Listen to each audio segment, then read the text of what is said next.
So yesterday in the House Oversight Committee, Jim Jordan was talking about Don Lemon, and specifically Don Lemon going into a church as part of a reporting effort because of connections with ICE, and this church supporting ICE's efforts to do deportations, etc. And he got arrested. They were trying to charge him with a bunch of stuff that didn't ultimately stick.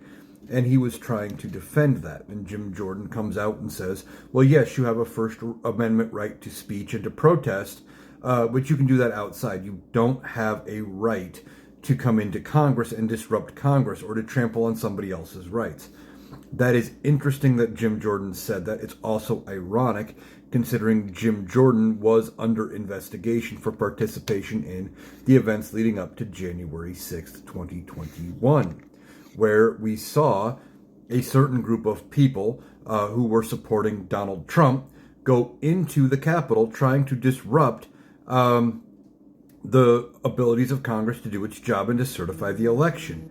And now Jim Jordan is saying, well, you don't have the right to do that. So which side is it, Jim? Because you have been defending January 6th. You're one of the ones that comes out later trying to call it a peaceful protest and, they weren't doing anything wrong. You like to spin the narrative to spin it whichever way that makes it fit whatever you're talking about here. You want to defend January 6th? Oh yeah, that was peaceful. They can do that. But now you have Don Lemon who went into a church and was trying to do actual reporting on things involving ICE, and you say, no, that's not the way you're supposed to do that. We don't like that.